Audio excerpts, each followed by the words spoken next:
You need the money, you want it now, okay? So the key aspect to intellectual property is that for an intellectual property strategy, a critical feature of attracting investment and generating exit value is the intellectual property and intellectual property strategy. Okay, I'll show you in a little bit why. But before you spend all this money on patents and trademarks and everything, you need to ask yourself two little questions here. Is what is your unique competitive advantage for your solution, your service, your business? So how are you better than somebody else? Okay, you need to identify each of those, list them out, and then you ask yourself, would my business be harmed if the difference between my competitor and I was lost? Okay, so if somebody did copy you, okay, would it be a detriment to my business? If the answer is no, well, your idea probably wasn't that useful in the first place if you're just going to give it away. If it's no different than anybody else, why proceed with wasting the resources to develop it? But if you answered yes, then you definitely should protect it, because you have an extremely valuable business model that you're working on, and you can by protecting it, you'll be able to leverage that protection and expand your business model. So you're proving one while proving the other. You're proving a need for the patent while you're proving your business solution or your business method is useful and viable. Okay?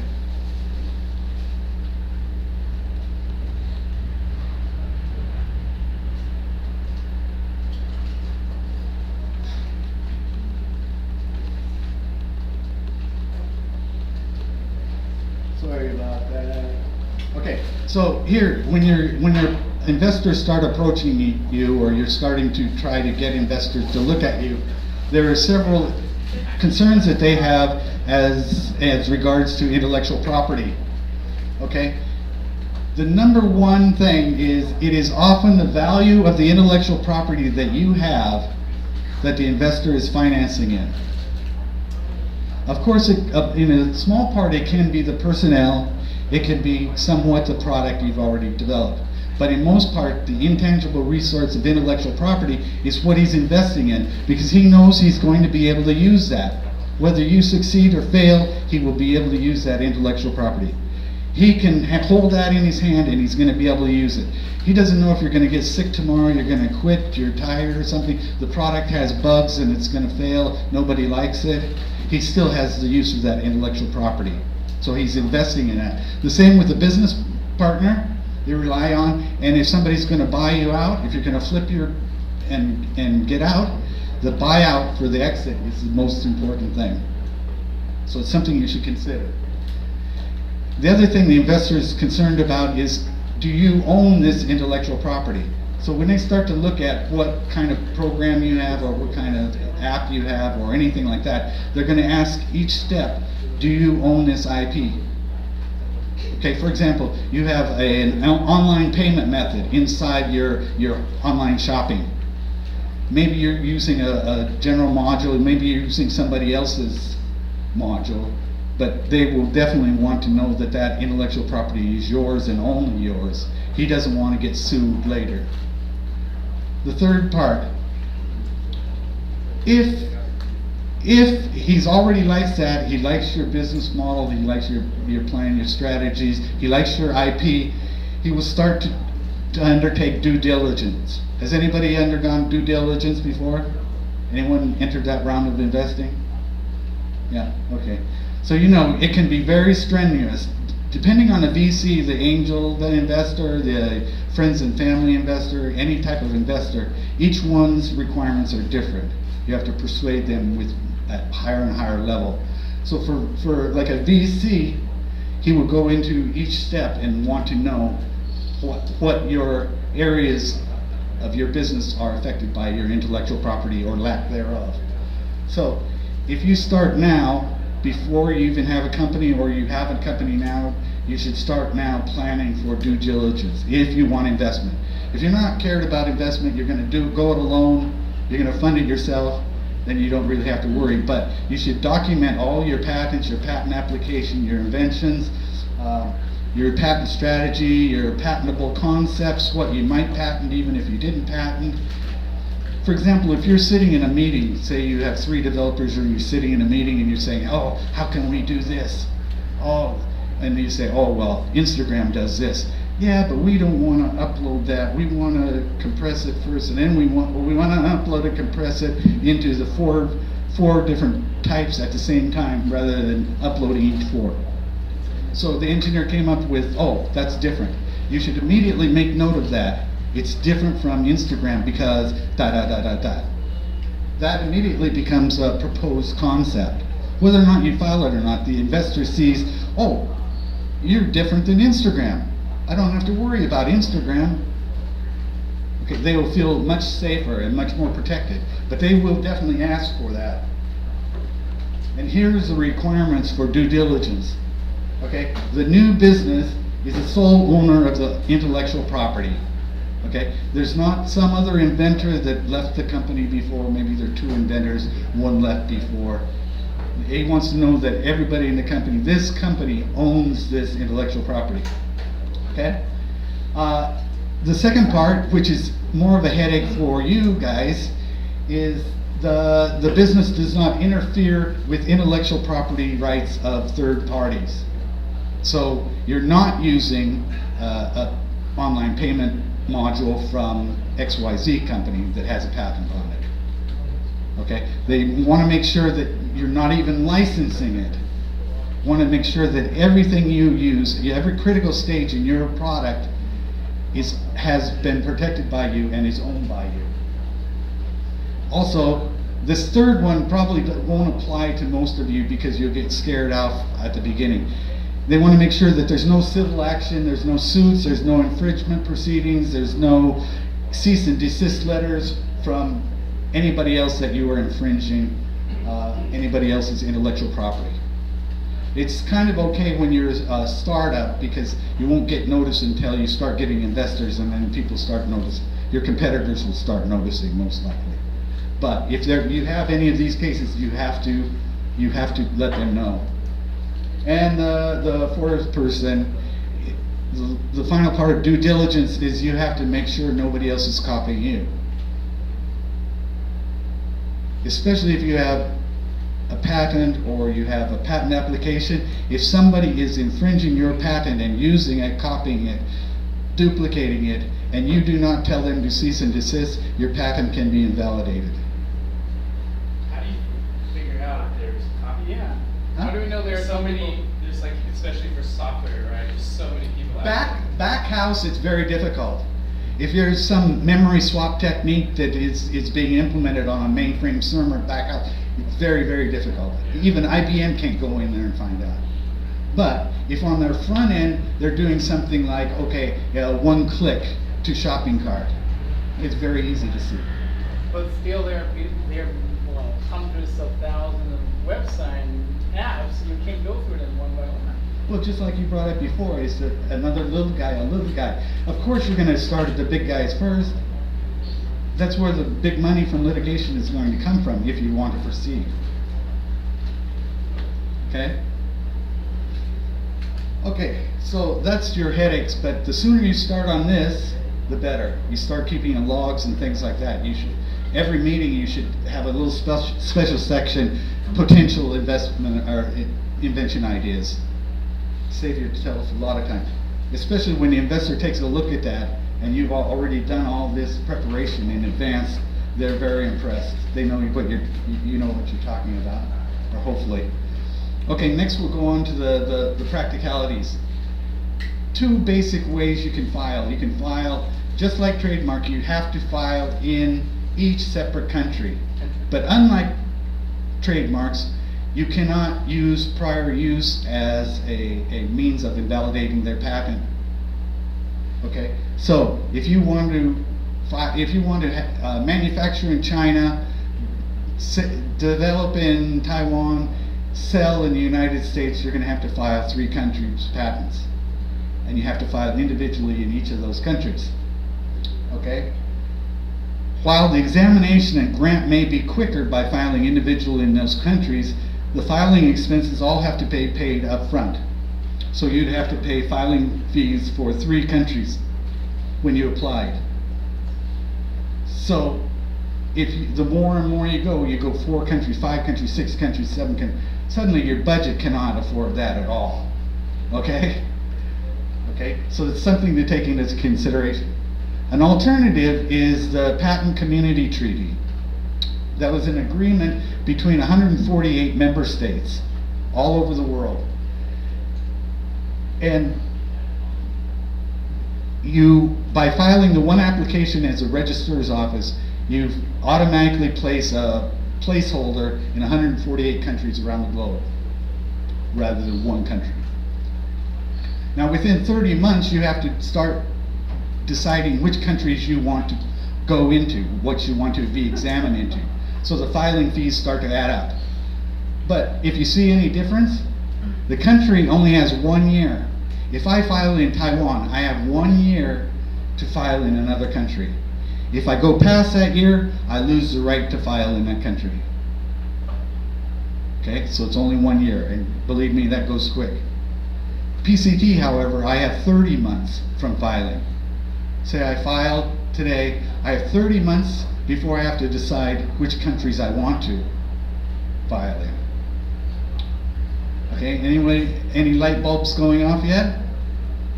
Okay, so the major filing costs can be delayed for 30 months, but the granting could be later.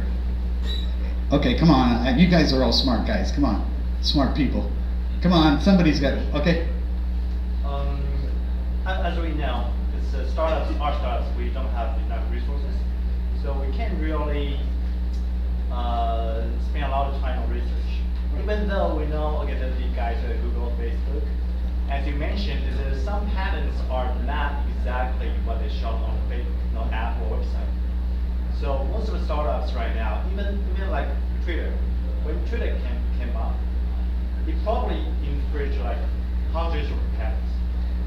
And I'm wondering if all the venture capitalists that care about that patent seriously, Right. it's going to be real hard for startups to raise money. Did you read ahead? No, No, because I will get to that in just a couple more. Exactly. That's why I'm saying is be very, very careful. I will go into the reason why to file in a minute. Does the business, like I asked those 2 questions, do I have a competitive advantage? And if I lose that competitive advantage, okay, maybe I should. But it also is your business strategy. Does it follow my business strategy?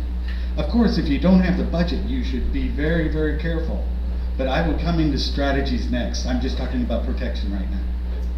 But good question. It's mostly like you can figure out like if the patent is actually valuable before you have to make the final decision of actually spending all the money. Correct. All the Correct. Correct. That's why I want to stress on the business aspect rather than the legal or the technology. Is from a business standpoint. As an entrepreneur, you need to you need to do the return on investment, the risk analysis on it before you decide to file. Okay? But we're still talking about protection. We'll go into strategy next. But before that, can anybody tell me any lights go off here? Nobody? 30 months. Fire for PCT first. Why? And then you have more time. Right. 30 months. So Yeah. How much is the PCT? So going back to you around Arsha 1. How much is the PCT? Yeah, Arsha 1. Taipei. Oh, yeah. Yeah, right. 200,000 Taipei. Yeah. About. Ouch. But listen to me. We'll go into strategies later. But you're right. It is delaying this. This one you have 1 year. So if you file today, pre-investor, within 1 year you're going to have to use your money. If you haven't got an investor, you're going to have to use your money to file in other Wait, countries. so that 200,000. Hold on, let me finish my thought. This one, you file up front, you have 30 months before you need to find an investor. When you find an investor, he can pay that. Right, but 200,000 new Taiwan dollars Yeah. will be put into the application, or that's simply a holder? Meaning, when you apply for United States, we That's have to- drafting the specification and claims, the description and the prior So in other history, words- the drawings No, and filing fee, yes, all of that. and then the placeholder. So you're saying that a guy decided, we filed for PCT, and then later we decided, okay, we're going to United States, France, or maybe Europe. So the money will be subtracted from the 200,000 US dollars, or you have to pay another fee just for filing? Correct. That's what I said. Every country that you decide to go into for PCT, you have to pay the national phase examination. So you still have to pay extra fee Extra. on top of the Right. 200,000. Again, the business model, you have to ask yourself, is the risk worth it? I spend 200,000 now, but I can offer my investor potential patenting in 148 countries. Does Google, Hold on, we Microsoft don't- do that? Sure. For Hold on. every patent they have? No, not for every patent. Because at their point, they want to go here. They want to get the patent as soon as possible. Because in a country by country basis, you file in a country, it immediately starts the examination process. PCT, it doesn't start until you designate the national countries that you want to enter into. So if you wait for 30 months, you would designate, then it starts the examination process. Okay, we haven't got to the strategies yet. Hold on, please hold on for a second. But you can see the difference of who's paying money when. As a startup, you should realize that the investor is going to be paying all that for the PCT. Whereas you would be paying all the upfront money for country by country. Okay, but it's the risk analysis you have to perform. But we'll go into strategies next. Let's keep going on here. Okay, so here's taking into account, okay, of course everybody knows that it increases the value of the startup because the IP is an asset. Okay, so when you're talking to an investor, any of the IP is considered an asset. And it can be used as equity leverage. So when you're negotiating with the investor and he says, okay, I'm willing to invest $2 million into your company, and you say, he says, how many patents do you have? Well, I don't. He says, what resources do you have? Well, I've got 2 engineers. We've got this beta release. And he says, well, my $2 million, you're 5,000 salary a month. Okay, 2 engineers. Okay, it's 200,000. Okay, now your company's under $100,000. I'm paying $2 million, so that means I should get about 200% of your company. Where on the other hand, if you said I have 2 patent applications, or I have one patent application, immediately those are intangible assets that he has to realize, okay, 2 million, then you're even playing field, right? Because you can still use, without his 2 million, you still have a valuable company. His 2 million is aiding you, okay? So you can leverage, you can get up to 50 to 80%. You're no longer in that. He gives you 5%, 10% equity. Okay. Also provides insurance. Imagine the investor is giving you these $2 million and you have no insurance. Okay, so essentially you're just taking the $2 million and setting it there at an unlocked door. Okay, because you have no patent protection, anybody else can use your technology. There is no lawsuit for copying. There is a lawsuit, litigation against infringing a patent. Okay? So you're clear on that. Investor is going to be nervous. I mean, he puts it in the bank, they've got security guards, they've got insurance on it, it's protected. He gives it to you, there's no protection on his money, maybe you blow through it.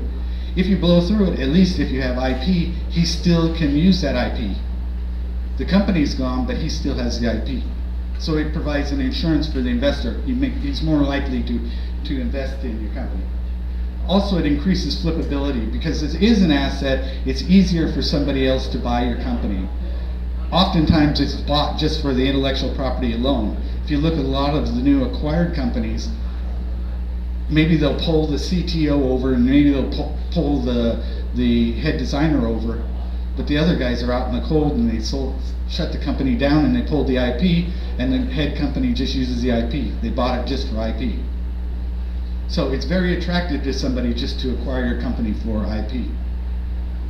Okay, but also you need to remember before you sign any agreement with the venture capitalist or any type of investor is you know that you're going to be able to keep performing your business as you intended and using your inventions.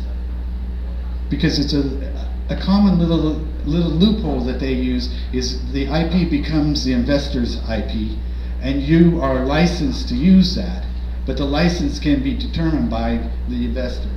So be careful. You could be without your investment, without your invention immediately. So read the fine print. Okay. The other thing is do your homework. Prepare for the due diligence. This is all pre-investor. Okay. Now I won't go into much of this on the bottom because licensing, cross-licensing is a little more advanced, but you may consider, as soon as you're a startup, you may consider looking out and seeking out other types of small startups that have similar intellectual property that you could cross-exchange. Okay, you could cross-license. So you can use theirs, they can use yours. You're not going to harm each other because you're applying it in different ways, but you're helping each other get it stronger. So you shouldn't forget that. You can immediately build up a larger team. And the last one is, there are some cases where as an individual, you file a patent for your individual invention as an individual before starting the company. It's a gray area, but you may be able to keep that intellectual property. Most investors will say, I want every inventor that's ever invented anything, I want all their intellectual property. Well, that's not logical, that's not reasonable. But you may be able to retain the IP after the investment. There are some strategies for that. Not saying you will, but. Okay, post-investment, okay, things you should be concerned about is the investor may be able to use the IP even if startup fails. Depending on your contract, your agreement, the startup fails, they retain rights to the IP. They go off and license it, they go off and use it for somebody else. So there is an advantage for them to make sure that you fail. I know that sounds hard to believe, but there are certain instances where it's beneficial for the startup to fail. They lose their investment, but they obtain your IP. The second one is they may sell off the IP. If it fails, they'll sell off the IP as an asset immediately to recoup their money comes first. You have to remember that. As an investor, their money comes back first. So they'll sell off the most valuable thing. Also, like Alibaba, they may retain exclusivity for license and the exclusivity for licensing to anybody sub-licensees. So they may be written into your contract that they control your IP, they can license it to others without showing you a benefit. Okay, and the big one is what we talked about with the PCT is additional funding from the investor for intellectual protection. Is if you file something like the PCT, it is possible within 30 months that you attract an investor, he's willing to invest, you discuss with him, he is likely to pay for your filing in the 5 countries you need. Okay? Okay, so here's this strategy, like this gentleman was saying here. You have to remember that IP supports your business strategy. Okay, your business strategy does not support IP. Okay, think of it from a business model. The IP helps you gain more revenue, gain more assets, gain more funding. It makes you more attractive. It assists and supports your business model. The very first point is your business model should be viable. If not, there's no reason to spend any of your money on patent protection. So you have to be very careful of your budget. Keep the costs low. Don't file in every country you need right at the beginning. You're going to spend too much of your R&D budget. Okay? So you could consider PCT application. Initially, it's about twice as much as filing in the United States. The United States is about 105 to 130,000 Taipei. So PCT 200,000, it's just a little bit more. So if you filed in Taiwan, or if you file in China and America, it's the same price as filing PCT. But you will have more fees in the end because you will have to pay as you go into the national phase. But it's something to consider.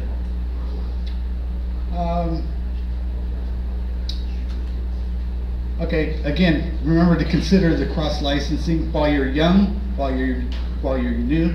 There are some advantages to working out cross-licensing and developing partnership, even though it's not business partnership, it's intellectual property partnerships. Okay. And again, start preparing for due diligence when that investor comes walking in the door. You'll save yourself months, because typically it takes around a year, sometimes a year, for due diligence to be implemented, to be completed. But if you already have that information, you have it ready to present, it can cut off a long time before you start seeing the money. Okay, well, thank you very much for your attentiveness. If anybody has any questions, I'm available to answer. If not, if you're trying to run out the door. You're originally from Northern Europe, right? Pardon? You're from Northern Europe. My parents are from Norway, yes. Yeah. Spelled it out. And you can contact me after the meeting, or if you have some idea or you have any questions, feel free to contact me at any time, even if it's a trivial question. I'll try to answer it if you have more specific. You can answer, the company address is fine, the header's the same, but Gmail is easier for mobile, for me to pick up mobile. As an hourly rate?